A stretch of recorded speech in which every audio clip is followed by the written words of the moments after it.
Oke, kita mulai ya.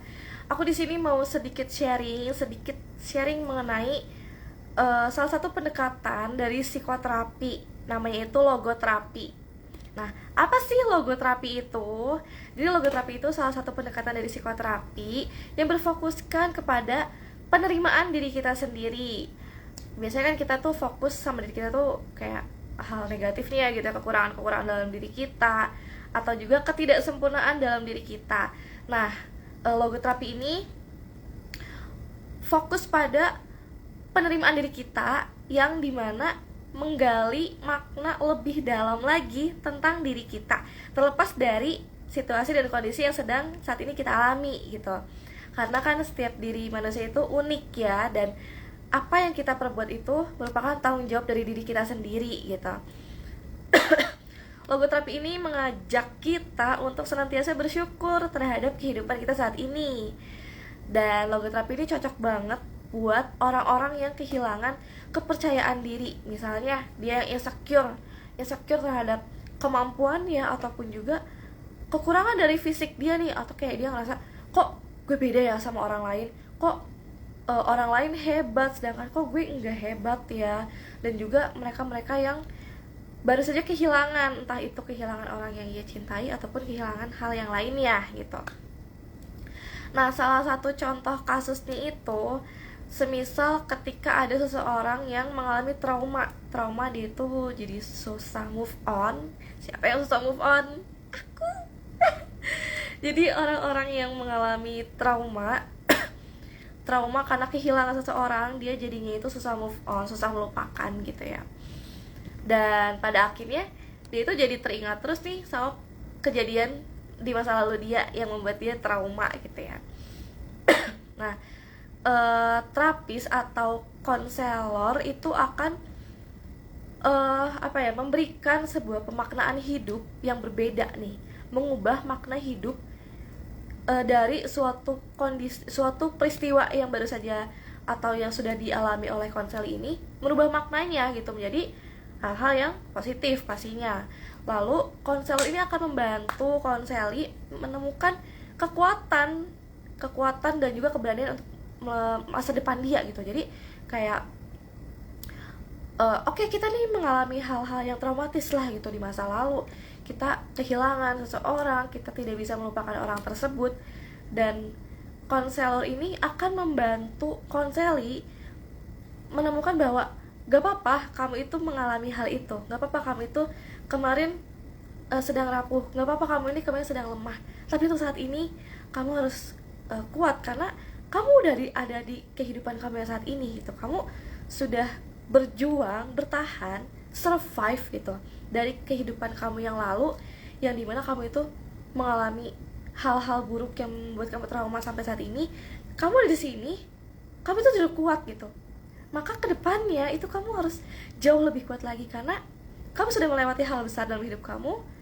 Sekarang aja kamu kuat, maka besok harus lebih kuat lagi gitu.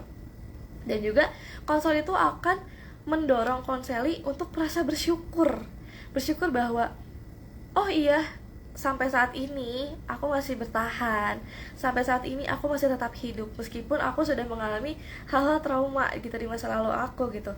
Walaupun kemarin aku kehilangan orang, walaupun sampai saat ini aku masih belum bisa melupakan orang tersebut, tapi aku masih bisa hidup loh gitu. Aku masih bisa berdiri di atas kaki aku sendiri, dan aku masih bisa tersenyum, aku masih bisa merasakan hal-hal positif yang datang kepadaku sejak hal trauma tersebut terjadi sampai saat ini. Meskipun tidak mudah, pastinya tidak mudah bagi seorang individu atau seorang konseli untuk menerima bahwa dirinya itu mengalami hal buruk gitu di masa lalu, tapi sampai saat ini aku masih bisa merasakan hal positif gitu, entah datang dari manapun. Meskipun kehidupan gak selalu positif gitu kan, meskipun kehidupan itu gak selalu berjalan dengan baik, meskipun aku mengalami hal baik, tapi aku juga mengalami kok hal-hal buruk yang berjalan berdampingan dengan hal-hal baik tersebut. Tapi setidaknya aku bertahan sampai saat ini. Aku mengalami hal yang buruk di masa lalu, dan aku menerima itu. aku terus bertahan gitu sampai saat ini gitu. Dengan dengan pendekatan logoterapi ini, konselor itu akan mendorong individu untuk mengubah pandangan trauma mereka ini dengan cara yang baik gitu, bahwa iya, kemarin aku mengalami hal yang tidak mengenakan, aku mengalami hal yang membuat aku trauma, aku mengalami hal-hal yang buruk, aku kehilangan seseorang. Oke, gak apa-apa, itu dijadikan sebuah pembelajaran bahwa jikalau kedepannya aku mengalami hal yang buruk, aku jauh lebih kuat, aku bisa bertahan, karena kemarin pun aku bisa bertahan. Kemarin aku mengalami hal yang buruk, aku bertahan sampai saat ini. Maka kedepannya kalau aku mengalami hal yang buruk lagi, aku harus bertahan gitu. Dengan segala upaya yang aku lakukan, aku bisa bertahan gitu, dan aku bisa survive dengan kehidupan aku gitu. Dan aku tidak konselor itu mendorong konseli untuk berpikir bahwa kejadian trauma kamu di masa lalu itu bukan akhir dari segalanya. Kamu mengalami hal buruk, kamu masih mengalami hal baik. Itu bukan akhir dari kehidupan kamu, itu bukan sebuah hal titik terendah yang dimana kamu tuh harus menyerah gitu. Tapi konselor itu harus membuat konselor berpikir bahwa oh iya, kejadian aku di masa lampau itu merupakan perjalanan hidup aku, merupakan proses aku untuk hidup ke depannya. Kalau untuk remaja mungkin bisa dibilang itu proses pendewasaan gitu. Ini bisa jadi salah satu kata-kata yang paling saya suka. Jadi salah satu dosen itu bilang bahwa Mut, gak apa-apa kamu sekarang kehilangan orang, gak apa-apa kamu mengalami patah hati, gak apa-apa kamu buat ngerasa trauma untuk masa lalu kamu, karena ini merupakan proses pendewasaan gitu. Yang pada saat itu saya memang masih remaja gitu, yang memang saya pun saat ini masih remaja, dan itu sangat amat berpengaruh banget bahwa oh iya, nggak apa-apa kok buat mengalami hal itu gitu, karena itu merupakan proses dari pendewasaan gitu kan. Lalu konselor juga akan mendorong konseli untuk iya, ini bermakna loh gitu.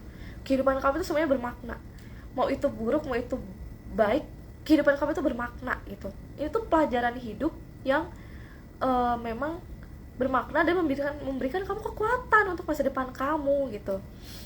Entah itu dengan diri kamu sendiri pastinya, karena ini berfokus pada diri kita sendiri, juga ini berpengaruh kepada hubungan kamu dengan orang lain di masa depan gitu. Jadi bagaimana kamu menyikapi diri kamu sendiri dengan proses yang sedang kamu alami itu sampai saat ini gitu.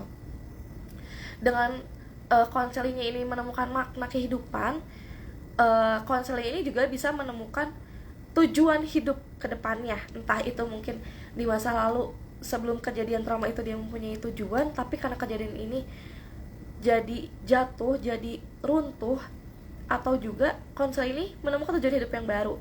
Konsel juga bisa mendukung konsel untuk ayo, kalau kamu memang mempunyai keinginan kamu di masa lalu, tujuan kamu di masa lalu, kamu hancur karena hal trauma kamu, ayo bisa dibangkitkan kembali gitu. Ataupun juga konseli bisa menemukan makna hidup yang baru untuk masa depan dia yang jauh lebih bermakna gitu. Lalu tujuan dari hidup ini akan memotivasi konseli untuk terus bergerak, untuk terus membangun masa depan dia ke arah yang jauh lebih baik lagi gitu. Dan dia tidak takut dengan hal-hal yang akan terjadi ke depannya. Oke, aku udah ngalamin masa lalu yang buruk, ke depannya pasti bakal ada hal-hal buruk lagi. Aku harus siap menghadapi itu, dan aku pasti bisa gitu, karena seberat apapun kemarin berat, aku bisa survive kok gitu. Lalu logoterapi ini juga tidak mengharuskan seorang individu atau konseli untuk melupakan sepenuhnya masa lalu dia, karena masa lalu merupakan bagian dari kehidupannya. Jadi mau seberat apapun, sebesar apapun masalah di masa lalu tetap bagian dari hidupnya, dan itu gak akan pernah lupa, gak akan pernah bisa dijauhkan, gak akan pernah bisa dihilangkan, tapi hidup berdampingan dengan masa dia yang sekarang, juga untuk masa depan dia gitu. Dengan menerima bahwa oh iya, masa lalu yang buruk itu bagian dari hidupku nih, aku bakal terus bareng-bareng sama dia, tapi aku tidak lagi melihat masa lalu aku itu sebagai hal yang buruk, tapi sesuatu yang memang beneran bermakna dan menjadikan aku mendapat pembelajaran gitu dari hal itu. Jadi kedepannya, meskipun pastinya butuh waktu yang uh, membutuhkan waktu, namun bagi setiap individu berbeda ya. Namanya trauma itu tidak mudah gitu kan untuk dilupakan, untuk dihilangkan, dan juga untuk diterima. Tapi seiring dengan berjalannya waktu, trauma ini akan menjadi penerimaan yang benar-benar diterima dengan ikhlas gitu. Jadi si individu ini atau si konsel ini bisa menerima dengan lega, bisa menerima dengan bahwa oh ya udah, trauma aku di masa lalu, aku tahu aku pernah mengalami trauma, tapi untuk sekarang aku nggak apa-apa. Untuk sekarang aku bisa jauh lebih baik menerima trauma ini, dan oke, kita melanjutkan kehidupan untuk masa depan, dan kejadian di masa lalu ini tidak lagi menjadi trauma gitu. Tapi konseli atau individu ini akan fokus kepada masa depannya, masa depan dia yang sudah dia susun berdampingan dengan trauma masa lalu itu yang sudah tidak lagi menjadi trauma gitu teman-teman. Mungkin untuk sharing sessionnya segitu. Semoga bisa memotivasi kalian yang menonton live ini, dan juga bisa membangkitkan untuk kalian-kalian yang sedang mengalami trauma, mengalami kehilangan. Setiap kejadian di masa lalu itu pasti sangat bermakna dan membangun kita di masa depan gitu. Jangan pernah berhenti untuk melanjutkan hidup, karena masa depan kita kedepannya bakal ada banyak rintangan juga. Jadi masalah-masalah yang sedang kita hadapi itu sekarang dijadikan batu pijakan, batu loncatan bahwa kita sekarang bisa, besok ada masalah kita bakal jauh lebih bisa lagi. Sekian, terima kasih.